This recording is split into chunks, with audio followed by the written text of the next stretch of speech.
Hello everyone, welcome to my YouTube channel lawful Lingo. आज के इस वीडियो में हम बात करने वाले हैं आर्टिकल 32 ऑफ इंडियन कॉन्स्टिट्यूशन के बारे में, जिसमें बात की गई है 5 तरह की रिट्स की। ये 5 तरह की रिट्स हमारे फंडामेंटल राइट्स को प्रोटेक्ट करने की बात करती है। इसके साथ साथ हम कुछ इंपॉर्टेंट केस लॉस को भी डिस्कस करेंगे, बहुत ही इजी और सिंपल लैंग्वेज के अंदर। तो आपको इस वीडियो को लास्ट तक देखना है ताकि आपको आर्टिकल 32 पूरी तरह से समझ में आ जाए और आपका कोई भी डाउट ना रहे।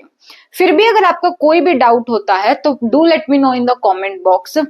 जैसा कि आप सबको पता है कि जो आर्टिकल 32 है वो एक फंडामेंटल राइट है, और हमारे जो फंडामेंटल राइट है वो इंडियन कॉन्स्टिट्यूशन के पार्ट 3 में दिए गए हैं, आर्टिकल 12 से 35 तक। और आर्टिकल 32 भी इसी पार्ट का एक आर्टिकल है जो फंडामेंटल राइट को प्रोटेक्ट करने की बात करता है, और वो खुद एक फंडामेंटल राइट है। जैसा कि मैंने बताया कि आर्टिकल 32 के अंदर 5 तरह की रिट्स की बात की गई है। तो चलिए इन पांचों रिट्स के बारे में समझने से पहले हमें समझना होगा कि रिट शब्द का मतलब क्या होता है। रिट शब्द का मतलब बेसिकली एक तरह की रेमेडी होती है। तो देखो, हमें बहुत सारे अलग अलग तरह के राइट्स प्रोवाइड किए गए हैं, जैसे right to education, right to life, right to personal liberty, right to health, right to sleep and so on. But हमारे इन फंडामेंटल राइट्स को प्रोटेक्ट करना बहुत जरूरी है। जब तक हम इन फंडामेंटल राइट्स को प्रोटेक्ट नहीं करेंगे तब तक इनका कोई मतलब नहीं बनता है। इन फंडामेंटल राइट्स को प्रोटेक्ट करने के लिए आर्टिकल 32 कॉन्स्टिट्यूशनल रेमेडीज की बात करता है।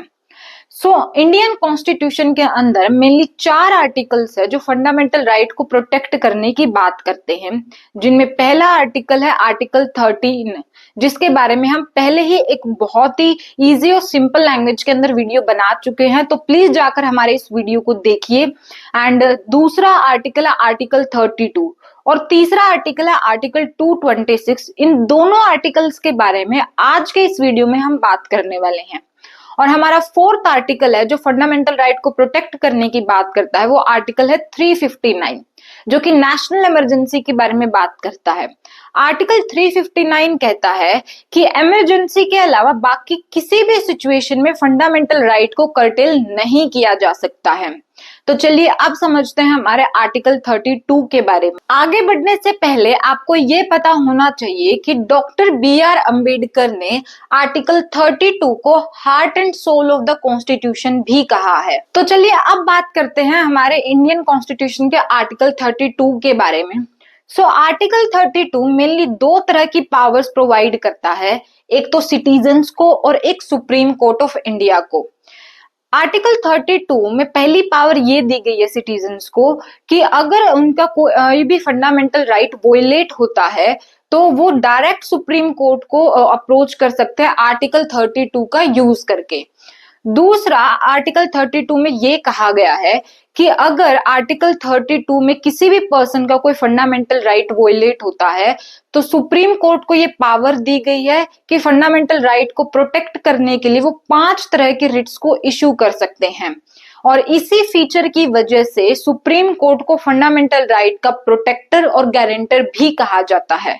तो ये बातें आपको ध्यान रखनी है कि डॉक्टर BR अम्बेडकर ने आर्टिकल 32 को heart and soul of the constitution कहा है, और आर्टिकल 32 में दिए गए इस फीचर की वजह से कि सुप्रीम कोर्ट फंडामेंटल राइट्स को प्रोटेक्ट करने के लिए 5 तरह की रिट्स को इशू कर सकता है, इस फीचर की वजह से सुप्रीम कोर्ट को फंडामेंटल राइट्स का प्रोटेक्टर और गारंटर भी कहा जाता है। अब बात करते हैं कि आर्टिकल 32 में ये कौन कौन सी 5 रिट है जो हमारे फंडामेंटल राइट को के वोलेट होने पर हम डायरेक्ट सुप्रीम कोर्ट को अप्रोच कर सकते हैं इनको यूज करके। तो ये 5 रिट है, जिनमें से पहली रिट है हबीज कॉर्पस, दूसरी है मैंडेमस, तीसरी है सर्सोरारी, और 4th है prohibition, and 5th one is quo warranto. अब आप भी सोच रहे होंगे कि ये क्या अजीब अजीब से नाम है। तो ये पांचों रिट्स एक लैटिन टर्म है। इन रिट्स को एक एक कर डिस्कस करने से पहले हम समझते हैं कि आर्टिकल 226 और आर्टिकल 32 में क्या डिफरेंस है। तो देखो, आर्टिकल 32 में जैसे पावर सुप्रीम कोर्ट को दी गई है कि वो फंडामेंटल राइट्स को प्रोटेक्ट करने के लिए रिट्स इशू कर सकते हैं, वही सेम पावर आर्टिकल 226 में हाई कोर्ट को दी गई है। तो अब क्वेश्चन आता है कि जब दोनों ही आर्टिकल्स में हाई कोर्ट और सुप्रीम कोर्ट को ये पावर दी गई, तो इन दोनों में मेजर डिफरेंस क्या है? अब अलग अलग आर्टिकल है तो कुछ तो डिफरेंस होगा, क्योंकि पावर सेम है। तो दोनों में कुछ मेन डिफरेंसेस ये है कि जो आर्टिकल 32 के अंदर पावर दी गई है सुप्रीम कोर्ट को फंडामेंटल राइट को प्रोटेक्ट करने के लिए, वो रिट्स इशू कर सकता है। वहीं दूसरी तरफ आर्टिकल 226 में हाई कोर्ट को फंडामेंटल राइट्स के साथ साथ किसी और अदर पर्पस के लिए भी वो रिट्स को इशू कर सकते हैं। जैसे एडमिनिस्ट्रेटिव ट्रिब्यूनल्स के डिसीजन के अगेंस्ट भी हाई कोर्ट रिट्स इशू कर सकता है अंडर आर्टिकल 226।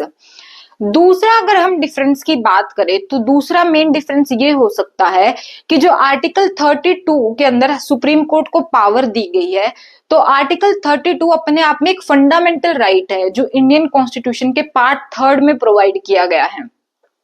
दूसरी तरफ आर्टिकल 32 एक नैरोवर, इसका जो स्कोप है वो नैरोवर है इन कंपैरिजन ऑफ आर्टिकल 226। और आर्टिकल 226 अगर हम बात करें तो आर्टिकल 226 फंडामेंटल राइट नहीं है, ये एक अनदर आर्टिकल है, ये एक अनदर पावर है जो हाई कोर्ट को दी गई है। तो ये अपने आप में एक फंडामेंटल राइट नहीं है और इसका स्कोप वाइड है इन कंपैरिजन ऑफ आर्टिकल 32। तो ये मेजर डिफरेंसेस है आर्टिकल 226 में और आर्टिकल 32 में। आई होप आपको क्लियर हो गया हो कि इन दोनों आर्टिकल्स में क्या डिफरेंस है। अब बात करते हैं हमारी जो पहली रिट है हबीज कॉर्पस। हबीज कॉर्पस का मतलब होता है टू हैव अ बॉडी। अब देखो इस रिट को ना सबसे ज्यादा बार यूज किया जाता है और ये बहुत ही पावरफुल रिट है, बाकी रिट्स की कंपैरिजन में ये बहुत ही पावरफुल रिट है। अब सवाल उठता है कि इस रिट को यूज क्यों किया जाता है? तो जब भी स्टेट किसी भी पर्सन को इलीगली डिटेन कर लेती है, तो या तो वो पर्सन खुद या फिर उसका कोई जानकार, उसका फ्रेंड या कोई उसका रिलेटिव, उसकी फैमिली में से कोई इस रिट को यूज कर सकता है और उस पर्सन को रिलीज करवा सकता है। अब मान लो जब भी वो पर्सन या फिर कोई और इस रिट को यूज करेगा, तो हाई कोर्ट और सुप्रीम कोर्ट स्टेट से ये क्वेश्चन जरूर पूछेगी कि आपने किस बेसिस पर इस पर्सन को डिटेन किया है। और जब स्टेट मान लो रीजन देता है कि हमने इस बेसिस पर इस पर्सन को डिटेन किया है और हाई कोर्ट और सुप्रीम कोर्ट को लगता है कि ये रीजन अनरीजनेबल है किसी भी पर्सन को डिटेन करने के लिए, तो वो जो डिटेंशन है, इलीगल डिटेंशन है, वो खत्म हो जाता है और उस पर्सन को उसी वक्त यानी इमीडिएटली रिलीज कर दिया जाता है। अब बात करते हैं हबीज कॉर्पस से रिलेटेड एक इंपॉर्टेंट केस लो की, जो कि है Rudul Shah versus state of Bihar 1983 का ये केस लो है। अब चलिए समझते हैं कि इस केस के अंदर क्या हुआ था, तभी आपको जो रिट है हबीज कॉर्पस ये पूरी तरह से समझ में आएगी। तो देखो इस केस के अंदर क्या हुआ था कि एक पर्सन था जो पहले से ही जेल में था और वो अपनी सजा को कंप्लीट कर चुका था, लेकिन उसे एक्स्ट्रा 14 सालों के लिए जेल में रखा गया था। कितना लंबा पीरियड हो जाता है ना। तो उसे एक्स्ट्रा 14 सालों के लिए जेल में रखा गया और जब रिट ऑफ हबीज कॉर्पस का यूज किया गया तो उस पर्सन को इमीडिएटली रिलीज कर दिया गया और उसे इतना साल जो उसने जेल में बिताए है इसके लिए उसे एग्जाम्पलरी डैमेजेस भी अवॉर्ड किए गए थे। तो ये हुआ था हबीज कॉर्पस का रिट का यूज करके Rudal Shah versus state of Bihar के अंदर। तो आई होप आपको ये रिट पूरी तरह से समझ में आ गई है और अब आप जब भी कोई आपसे पूछेगा कि हबीज कॉर्पस रिट क्या होती है तो आप उसे चुटकियों में जवाब दे देंगे। तो बढ़ते हैं हमारे नेक्स्ट रिट की तरफ, जो कि है मैंडेमस। मैंडेमस का मतलब होता है वी कमांड। जो ये रिट ऑफ मैंडेमस है ये किसी भी अथॉरिटी पर यूज हो सकती है, चाहे वो कॉन्स्टिट्यूशनल हो, नॉन स्टैट्यूटरी हो, ट्राइब्यूनल हो, यूनिवर्सिटी हो। तो इस रिट का यूज कर सकते, बेसिकली किसी को भी ये कमांड दी जा सकती है कि आप अपनी पब्लिक ड्यूटी को परफॉर्म करें। तो इस रिट को यूज करने के लिए एक ही इंपॉर्टेंट कंडीशन है, that there should be a public duty. तो इस रिट को बेसिकली एक तरह से कमांड भी बोल सकते हैं कि कमांड दी जाती है किसी भी पब्लिक ऑफिशियल को कि आपको अपनी पब्लिक ड्यूटी परफॉर्म करनी ही पड़ेगी। तो आपको याद रखना है कि रिट ऑफ मैंडेमस को यूज करने के लिए सिर्फ एक कंडीशन का होना जरूरी है कि पब्लिक ड्यूटी होनी जरूरी है। अब बात करते हैं रिट ऑफ मैंडेमस से रिलेटेड एक बहुत ही इंटरेस्टिंग केस के बारे में, जो कि है Gujarat state financial corporation versus lotus hotels 1983 का ये केस है। इस केस में क्या हुआ था ये समझना बहुत जरूरी है कि बहुत ही इंटरेस्टिंग केस है ये। तो इस केस में क्या हुआ था कि जो ये फाइनेंशियल कॉर्पोरेशन है इसने लोटस होटल्स के साथ एक अग्रीमेंट किया। लोटस होटल्स की कंस्ट्रक्शन चल रही थी, तो इस कॉर्पोरेशन ने ये कहा कि आप अपनी कंस्ट्रक्शन पूरी कर लो, आपकी कंस्ट्रक्शन को पूरा करवाने के लिए हम आपको फंड्स रिलीज करेंगे। लेकिन बाद में क्या होता है कि जो ये फाइनेंशियल कॉर्पोरेशन है ये फंड्स रिलीज करने से मना कर देता है। तो लोटस होटल क्या करता है कि गुजरात हाई कोर्ट जाता है और रिट ऑफ मैंडेमस का यूज करता है, और हाई कोर्ट फिर रिट ऑफ मैंडेमस को इशू करता है और फाइनेंशियल कॉर्पोरेशन को ये कमांड देता है कि आपने जो पब्लिक ड्यूटी को परफॉर्म करने का वादा किया था वो आपको परफॉर्म करना पड़ेगा, और आपको लोटस होटल्स को जो फंड्स रिलीज करने की बात की गई थी वो आपको फंड्स रिलीज करने पड़ेंगे। अब बात करते हैं हमारे नेक्स्ट रिट के बारे में, जो कि है सर्श्योरारी। सर्श्योरारी का मतलब होता है टू बी सर्टिफाइड। इस रिट में क्या होता है कि हाई कोर्ट और सुप्रीम कोर्ट लोअर कोर्ट्स को ये ऑर्डर दे सकते हैं कि आप अपने जो भी रिकॉर्ड्स है वो हाई कोर्ट और सुप्रीम कोर्ट में रिव्यू के लिए सबमिट करें। अब रिव्यू बेसिकली किया जाता है ये चेक करने के लिए कि कहीं लोअर कोर्ट्स के जजमेंट इलीगल तो नहीं। अब क्वेश्चन आता है कि लोअर कोर्ट्स के जजमेंट किन किन सिचुएशंस में इलीगल हो सकते हैं। तो इसके लिए 4 कंडीशंस है। पहली, अगर एक्सेस ऑफ जुरिस्डिक्शन हो, दूसरी लैक ऑफ जुरिस्डिक्शन हो, तीसरी जुरिस्डिक्शन अनकॉन्स्टिट्यूशनल हो, या चौथी अगर जो नेचुरल जस्टिस के प्रिंसिपल्स है उनको वॉयलेट किया गया हो। इन 4 कंडीशंस में ही जो लोअर कोर्ट के जजमेंट है वो इलीगल हो सकते हैं। अब मान लो कि लोअर कोर्ट का जजमेंट इलीगल हो जाता है तो क्या होगा। तो अगर लोअर कोर्ट का जजमेंट इलीगल पाया जाता है तो उस जजमेंट को हाई कोर्ट और सुप्रीम कोर्ट खत्म कर देगा, उसकी कोई मान्यता नहीं रहेगी, यानी कि उस जजमेंट को क्वाश कर दिया जाएगा। हमारा जो नेक्स्ट रिट है वो है रिट ऑफ प्रोहिबिशन। देखो, रिट ऑफ प्रोहिबिशन और रिट ऑफ सर्श्योरारी में ज्यादा कोई डिफरेंस नहीं है। देखो, रिट ऑफ सर्श्योरारी तब इश्यू होता है जब कोर्ट ने अपना जजमेंट सुना दिया हो, प्रोनाउंस कर दिया हो, और हाई कोर्ट और सुप्रीम कोर्ट उस जजमेंट को इफेक्ट में आने से रोकना चाहते हैं, तब वो रिट ऑफ सर्श्योरारी को इश्यू करते हैं। लेकिन रिट ऑफ प्रोहिबिशन जिसका मतलब ही है टू फॉरबिड या टू प्रिवेंट करना, यानी कि जब कोर्ट ने अपना जजमेंट प्रोनाउंस नहीं किया है, अपना जजमेंट नहीं दिया है, तो सुप्रीम कोर्ट और हाई कोर्ट लोअर कोर्ट को अपना जजमेंट देने से रोकने के लिए, प्रिवेंट करने से के लिए, तो वो रिट ऑफ प्रोहिबिशन का यूज करते हैं ताकि वो अपना जजमेंट प्रोनाउंस ही ना करे। तो बेसिकली रिट ऑफ प्रोहिबिशन का यूज तब किया जाता है जब हाई कोर्ट और सुप्रीम कोर्ट लोअर कोर्ट को अपना जजमेंट प्रोनाउंस करने से रोकना चाहते हैं। बेसिकली चाहते हैं कि वो गलती ना करे, तो उसको गलती को प्रिवेंट करने के लिए वो रिट ऑफ प्रोहिबिशन का यूज करते हैं। तो अब आपको रिट ऑफ प्रोहिबिशन और रिट ऑफ सर्श्योरारी में डिफरेंस भी पता चल गया है, और ये भी पता चल गया यहाँ से कि रिट ऑफ प्रोहिबिशन कब यूज की जाती है और रिट ऑफ सर्श्योरारी कब यूज की जाती है। तो आई होप अब आप इन दोनों में कंफ्यूज नहीं होंगे। अब बात करते हैं हमारे लास्ट रिट के बारे में, जो कि है क्वो वारंटो। क्वो वारंटो का मतलब होता है बाय व्हाट अथॉरिटी।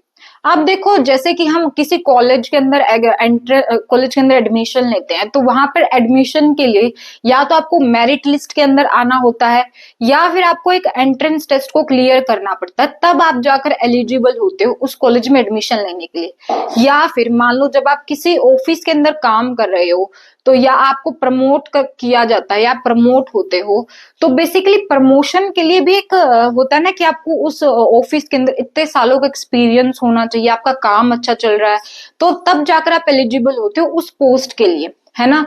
तो एक क्राइटेरिया है कि आप तभी उस पोस्ट के लिए एलिजिबल हो सकते हो जिसको पार करके आप वहां तक पहुंच सकते हो। तो इसी तरह जो क्वो वारंटो है, इस रिट को इश्यू करके कोर्ट किसी भी पब्लिक ऑफिशियल से ये पूछ सकता है कि आपने जो ये पब्लिक ऑफिस को अज्यूम किया हुआ है, या आपने किस अथॉरिटी से अज्यूम किया है। और अगर मान लो उस ऑफिसर का जो टाइटल है वो डिफेक्टिव पाया जाता है, तो उस पब्लिक ऑफिस को उसे छोड़ना पड़ता है। आजकल ये रिट है, ये सबसे ज्यादा कॉलेजेस वगैरह में जो प्रिंसिपल पोस्ट्स है, वहां अगर कोई अब प्रोसीजर को बिना पूरा किए हुए पहुंच जाता है, तो वहां पर ज्यादातर ये यूज होती है। आजकल बेसिकली ऐसा ही होता है।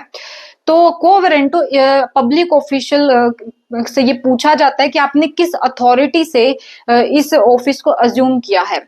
तो ये जो क्वो वारंटो रिट है, इस रिट को कोई भी फाइल कर सकता है, इवन एक स्ट्रेंजर भी, जबकि बाकी रिट के साथ ऐसा नहीं है। तो ये थी हमारी पांचों रिट आर्टिकल 32 के अंदर of Indian constitution. I hope आपको आर्टिकल 32 और 226 पूरी तरह से समझ में आ गया हो।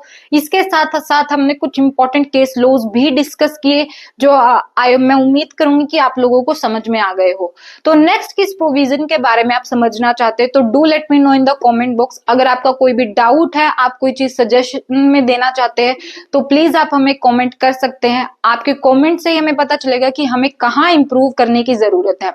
तो प्लीज हमारे इस वीडियोस को शेयर कीजिए, लाइक कीजिए, and please follow my channel lawful lingo, और बेल आइकन को प्रेस करना बिल्कुल ना भूलिएगा, ताकि आपको हर वीडियो का नोटिफिकेशन सबसे पहले मिले। तो मिलते हैं नेक्स्ट वीडियो में एक नेक्स्ट प्रोविजन के साथ।